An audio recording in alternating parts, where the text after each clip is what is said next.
This channel does not promote any violent, harmful, or illegal activities. All content provided by this channel is meant for an educational purpose only. Top quality और consistent performance के लिए सिर्फ silver pump नाम याद रखना। বালি চুরির রাজনীতির চোরাবালিতে কি পা আটকে গেল কাজল শেখের? আসলে কাজলের গড় নানুরে যেভাবে প্রশাসন বালি লুটেরাদের ধরতে শুরু করেছে তাতে তো এই প্রশ্নটাই জোরালোভাবে উঠছে। আর পেছন থেকে কি মেঘনাথ হিসেবে খেলাচ্ছেন কেষ্ট? তাতেই বালির বাঁধের মতো ভেঙে পড়ছে বালি চোরদের লুটের তালুক।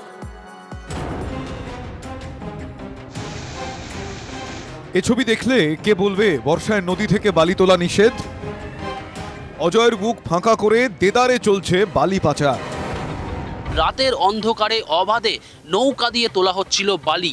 নানুরের পালিতপুর চক সহ একাধিক বালিঘাটে হানা দিল জেলা প্রশাসন। কিন্তু কোথায় হচ্ছে বালি চুরি? এলাকাটা অত্যন্ত গুরুত্বপূর্ণ। বীরভূমের নানুর মানে জেলা সভাধিপতি তথা দাপুটে তৃণমূল নেতা কাজল শেখের খাস তালুক। অভিযোগ শুধু অজয় নয়, ময়ূরাক্ষী, দ্বারকেশ্বর থেকেও লুট হচ্ছে বালি। কিন্তু সব ছেড়ে বীরভূম প্রশাসনের অভিযান কি নানুর কেন্দ্রিক?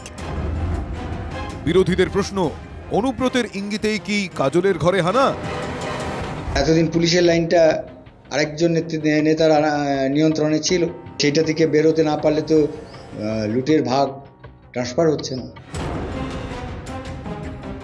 নানুরের প্রতাপপুর চক, পালিতপুর সহ একাধিক ঘাটে অভিযান চালিয়ে ঝাঁকে ঝাঁকে ডাম্পার, আর্থ মুভার আটক করে জেলা প্রশাসন।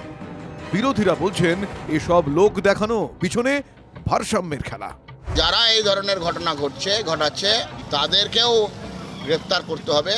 শুধু আইওয়াশ করে কয়েকটা গাড়ি ধরে পগলেন ধরে কিছু করছে এটা দেখালে হবে না। সদ্য বীরভূমে তৃণমূলের কোর কমিটির আহ্বায়কের দায়িত্ব পেয়েছেন অনুব্রত মণ্ডল। কেষ্টর সঙ্গে কাজলের সমীকরণ নিয়ে নতুন করে আর কি বলার আছে? বালি চুরি রুখতে অভিযান তাঁদের দ্বন্দ্বের কি বৃহত্তর পরিণাম? নেতৃত্ব কি বলছে? আমি বারবার বালি থেকে শুরু করে বেআইনি যেসব কাজগুলো হতো বীরভূম জেলায় টোটালটাই বন্ধ করেছি। কোনো জায়গায় বেআইনি বালি খাদান হলে প্রশাসন ব্যবস্থা নেবে। মুখ্যমন্ত্রী কঠোর বার্তা, জিরো টলারেন্স টুয়ার্ডস করাপশন। সেটা কোন অনুগামী সেটা দল দেখবে না। বালি চুরি আটকাতে অভিযান কার্যত নানুর মুখী। আর তা ঘিরে লালমাটির জেলায় প্রশ্ন, এটা কি শাসকের চোখের বালি খোঁজার চিত্রনাট্য? বীরভূম থেকে হিমাদ্রি মণ্ডল, TV9 বাংলা। তৃণমূল নেতাদের বিরুদ্ধে চাকরি লুটের অভিযোগ অনশনকারীদের। আর বিজেপি বলছে তৃণমূল মানেই চোর, যদিও সব অভিযোগ উড়িয়ে দিয়েছেন অভিযুক্ত পঞ্চায়েত প্রধান। স্বাধীনতার কি আছে এখানে? তো সবই পরাধীন।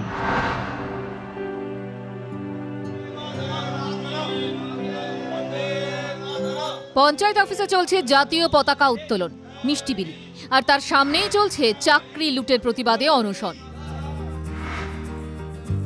গোঘাটের কুমুরশা গ্রাম পঞ্চায়েতের সামনে মেয়েকে নিয়ে অনশনে বসেছেন মা বাবা। অনশনকারী হারাধন ঘোষের দাবি, সরকারি প্রকল্পে মিলেছিল পাট্টা। অভিযোগ, তারপর উচ্ছেদ করে সেই জমিতেই হয়েছে জল প্রকল্প। বিনিময়ে পাওয়ার কথা ছিল চাকরি। অভিযোগ, সেই চাকরি পেয়েছেন প্রধানের স্ত্রী সহ তৃণমূল নেতাদের ঘনিষ্ঠরা। পিএইচ অফিসে একটা কাজ দেওয়ার কথা ছিল, কিন্তু সেখানে কাজ না দিয়ে ওনার স্ত্রীকে সেখানে চাকরি নিয়োগ করেছে প্রধানের, আর মেম্বারের স্বামী আর মেম্বারের ভাগনা। আমাদের সরকারি পাট্টা ছিল এবং আমরা নিজেরা ভূমিহীন, সেখানে সেই পাট্টার জায়গার উপরই সজলধারা করেছে। আমাদেরকে মৌখিক বলেছিল যে ওখানে একটা কাজ দিবে। প্রশাসনের দুয়ারে ঘুরেও কোনো কাজ হয়নি বলে অভিযোগ। তাই বাধ্য হয়ে বসেছেন হারাধন ঘোষ ও তার পরিবার। আমাদের দাবি মানেনি, আমাদের সঙ্গে কেউ দেখাও করতে আসেনি। আমরা উঠবো না, যা হবে এখানেই হবে। যদি আমাদেরকে মরতে হয় আমরা এখানেই মরবো। স্থানীয় ব্লক তৃণমূল সভাপতি আবার আলোচনা করে মিটিয়ে নেওয়ার পরামর্শ দিচ্ছেন। এই অনশনকারীদের আমরা আহ্বান জানিয়েছি, আমি এর আগেও বলেছিলাম, এখনো আমি বলছি, 17 তারিখ তাদেরকে বসে সুষ্ঠু মীমাংসা করে সমাধান করে দেব। বিজেপি অবশ্য বলছে তৃণমূল মানেই চোর। ওরা সবই পারে, তৃণমূল মানেই চোর। তৃণমূল নেতারা আসার পর থেকে দেশকে পরাধীন করে দিয়েছে। যদিও সব অভিযোগ অস্বীকার করেছেন প্রধান। এটা সম্পূর্ণ মিথ্যা। দেশের ৭৯তম স্বাধীনতা দিবসেও করতে হচ্ছে অনশন। দুর্নীতির থেকে স্বাধীনতার জন্য, অত্যাচারের থেকে স্বাধীনতার জন্য, দারিদ্র্য থেকে স্বাধীনতার জন্য। তন্ময় বৈরাগীর রিপোর্ট, TV9 বাংলা। জঙ্গির সঙ্গে গবেষকের তুলনা কলকাতা পুলিশের। যাদবপুর বিশ্ববিদ্যালয়ের শিক্ষামন্ত্রী ব্রাত্য বসুর গাড়িতে হামলার ষড়যন্ত্রে সামিল হওয়ার অভিযোগে স্পেন থেকে দেশে ফিরতেই গ্রেফতার হিন্দল মজুমদার। হিন্দলের জামিনের আবেদনের বিরোধিতায় আদালতে উঠল আফতাব আনসারির প্রসঙ্গ। কলকাতায় আমেরিকা সেন্টারে হামলায় আফতাব সশরীরে ছিল না, দুবাইয়ে বসে ষড়যন্ত্র করে এখানে হামলার ঘটনা ঘটিয়েছিল। পরে দুবাই থেকে গ্রেফতার হয় আফতাবের সঙ্গে গবেষকের তুলনা করে দাবি সরকারি আইনজীবী। হিন্দলের 18 তারিখ পর্যন্ত পুলিশ হেফাজত। পুলিশের যে রিপোর্ট রিমান্ড পাঠিয়েছে সেটা ম্যানুফ্যাকচার, একটা গল্প তৈরি করেছে। তার কাছে সমস্ত কিছু ডকুমেন্টস ওনার দেখাতে পারেনি, কিছু নেই। একটা হিলদল তো হিলদল সেখানে স্পেনে আছে, ও কি করে কনস্পিরেসিটা করবে, ওকে কি করে অ্যাবেটর বলা হচ্ছে, কনস্পিরেটর বলা হচ্ছে। হোয়াটসঅ্যাপ চ্যাটের ডিটেইলস দিয়েছে, সেগুলো কোথায়? সেগুলো তাকে তো ওদের কাছে কাজ করে, সেগুলো কোর্টকে দেখাক কোথায় অ্যাটাপ চ্যাট আপ করেছে ওখানে। না সেটা তো লেখা আছে, সিটিতে অ্যাটাচ হচ্ছে, সেটা দেখুক। তার উত্তর তো আমরা কোর্টকে দিয়েছি। একই ঘটনায় ওখানেও দেখা যাচ্ছে যে প্রাইম অ্যাকিউজ ছিল ইন্ডিয়ার বাইরে, উনি মাস্টার মাইন্ড ছিল, উনি অপারেট করেছিলেন। সেই প্রশ্ন আদালতে কি বলছেন যে এই হিন্দল মজুমদার এই গোটা ঘটনার মাস্টার মাইন্ড কেউ নেই? মাস্টার মাইন্ড ওনার সাথে আরো আছে, ইনভেস্টিগেশন সবটা বোঝা যাবে। ইনভেস্টিগেশনটা হতে দিন, এখন তো সবে শুরু হয়েছে। হোয়াটসঅ্যাপ চ্যাট যেটা আছে সেটা এআই জেলের তদন্ত বেরিয়ে আসেনি, আমরা পাইনি। কোনো তুলনাই হয় না। তুলনা কি হয়? আপনারাই বলুন না, কোনো তুলনা হয়? কথা হচ্ছে আফতাব আনসারি কি করেছিল আর ও কি করেছে। ওরা যা যা দেখাচ্ছে, এভিডেন্স দেখাচ্ছে, সেইগুলো আমি যদি বলি এখন সবকটা ফ্রেম করা এভিডেন্স, এআই জেনারেটেড এভিডেন্স, তাহলে না আসুন, তাই না?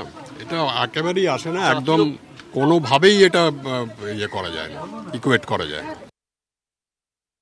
অসম্ভব ব্যাপার, সেটা আমিও প্রথম থেকেই বলে আসছি যে এটা হয় কি করে। আর ওরকম করে শিক্ষামন্ত্রী যে আসবেন সেটাই তো কেউ জানতো না। সেখানে ও ওইখানে বসে কি চক্রান্ত করছে, একেবারে ওর কথা শুনে এখানে সব ছেলেরা করবে, সেসব তো আর হয় না। হ্যাঁ, ঘটনা ঘটার পরে অনেক রকম হোয়াটসঅ্যাপ মেসেজ চালাচালি হয়েছিল, সেটা তো আমাদের বড়দের মধ্যেও হয়েছে, ছোটদের মধ্যেও হয়েছে। এখন আমি তো ওরা কে কী কমেন্ট করছে না করছে জানি না।